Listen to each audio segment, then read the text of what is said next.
merunsingkan apabila terdapat berita tular sejak malam tadi sekitar jam 11 malam. Saya menerima kiriman banyak teman-teman yang menyatakan bahawa konsesi dan hak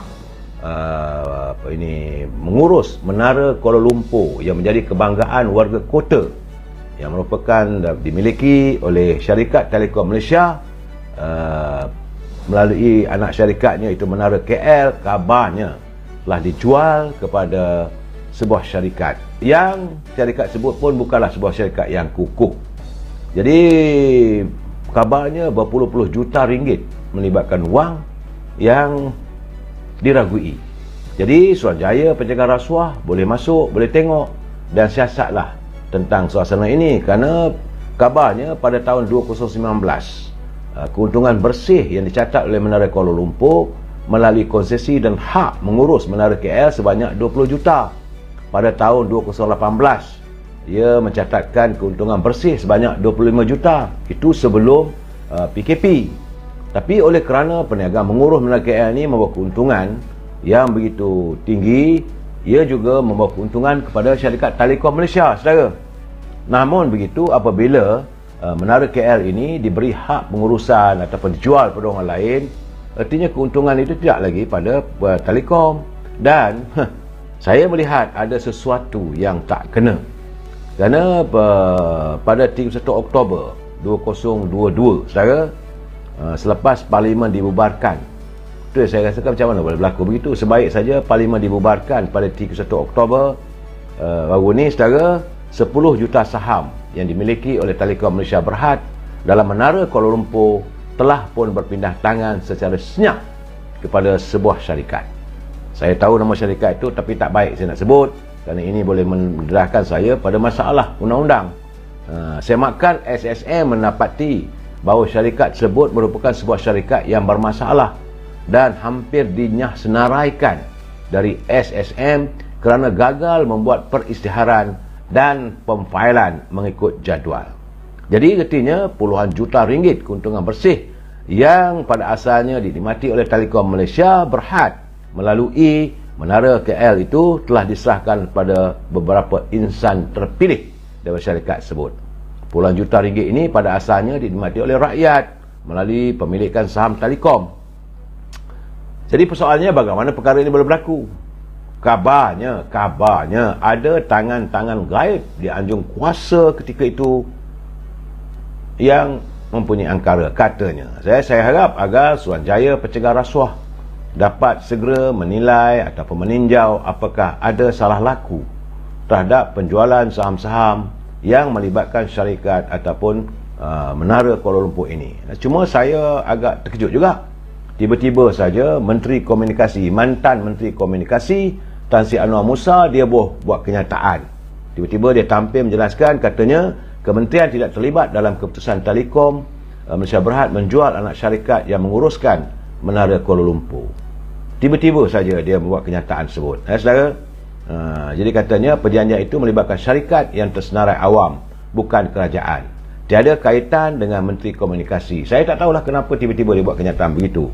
Jadi isu jualan saham Menara KL ini, Menteri Komunikasi yang baru memandang serius dan beliau mahu siasatan dilakukan. Iaitu menurut Dato' Saudara Fahmi Fadzil selaku Menteri Komunikasi dan Digital, isu penjualan saham Telekom Malaysia ini dalam Menara KL ini satu benda yang serius, dan pihaknya sedang memantau isu tersebut dan bersedia untuk memberi kerjasama sepenuhnya sekiranya pihak berkuasa melakukan sebarang siasatan. Saudara, dalam keadaan begini, saya melihat masih lagi satu demi satu terdedah.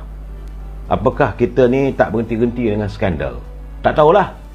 Jadi saya harap agar Suruhanjaya Pencegahan Rasuah segeralah memantau dan menyiasat tentang apakah adanya salah laku dalam penjualan sekitar juta saham. Tinggi saudara, banyak tu saudara, bukan sikit.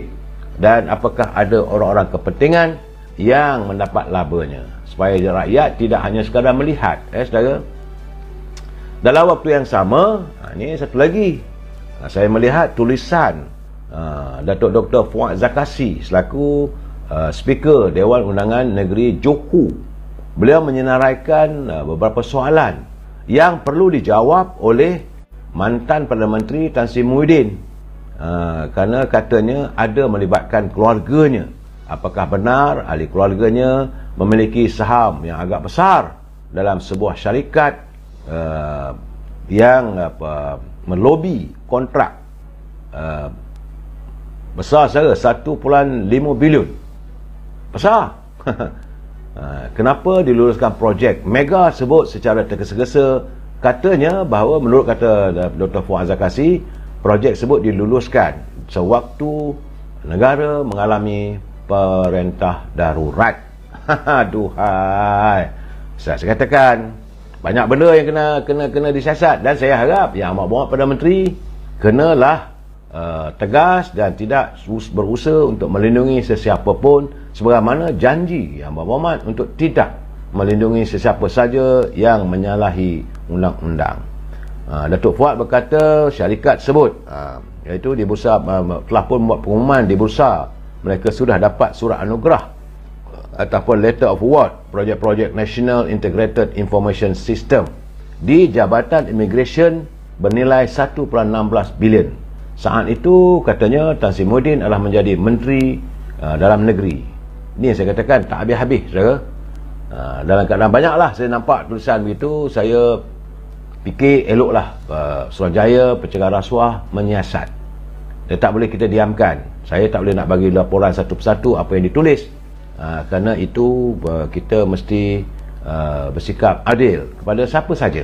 Saudara, saya difahamkan kabarnya dapat tulisan yang hantar kepada saya peruntukan untuk mangsa banjir, iaitu 100 juta yang dibagi dua, 50 juta kepada Kelantan, 50 juta pada Terengganu. Katanya hanya untuk orang-orang daripada sebuah parti politik saja. Ini keadaannya, saudara, sebab saya difahamkan bahawa peruntukan tersebut disalurkan melalui pejabat Menteri Besar. Dua-dua negeri sebut di Kelantan dan di Terengganu, Menteri Besarnya daripada PAS. Dan saya dapat rungutan mereka mangsa-mangsa banjir ni pergi berjumpa dengan pengulu, Datuk Pengulu lah, untuk mendapat borang, bancian dan sebagainya, permohonan untuk mendapat bantuan yang dijanjikan oleh pimpinan negara. Katanya borang habis. Jadi buat keadaan begitulah. Sebab itu saya haraplah agar Yang Amat Berhormat Datuk Seri Zahid Hamidi, Datuk Seri kena lihat, tengok perkataan begini. Kita tak mahu adanya mangsa-mangsa ini banjir itu terkecuali dan seolah tertindas. Sebab Datuk Seri dah bercakap berkali-kali bahawa dalam menangani musibah banjir ini kita tak boleh tak boleh pilih sama ada ini daripada parti mana-mana politik. Kita kena mengenepikan persoalan politik. Jangan dalam keadaan wang tersebut disediakan oleh kerajaan pusat, bukan daripada kerajaan negeri. Jadi ini perlu disiasat, perlu dilakukan secara tuntas. Takkan 50 juta itu tak cukup. Apakah masih ada lagi penafian warga sama ada kalau orang UMNO maka disisihkan? Ini tak betul. Sebab mereka yang menjadi mangsa ini tidak memilih sama ada mereka orang UMNO ke, orang PAS ke, orang apa saja pun, mereka perlu diberi bantuan. Untuk dalam saat-saat ini, kerajaan hari ini adalah kerajaan yang mahu menangani derita rakyat. Jadi soal beginilah, saya dah awal-awal lagi saya dah menjangkakan seandainya peruntukan yang disediakan oleh kerajaan pusat ini diberi pada kerajaan negeri yang ditadbir oleh pimpinan pada PAS, maka inilah jadinya. Sebab itu perlu dicari satu cara bagaimana mudah caranya supaya semua orang boleh dapat. Ini saya baik, saya itu keadaan yang saya dapat.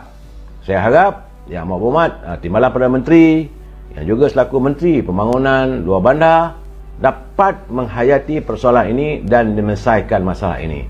Jangan sampai mangsa banjir ini terinaya hanya disebabkan oleh percaturan politik. Itu saja. Kita tak nak menuduh, saudara. Jadi siasat, laksanakanlah bagaimana cara supaya bantuan itu dapat disampaikan kepada mangsa yang berhak untuk menerimanya, saudara. Saya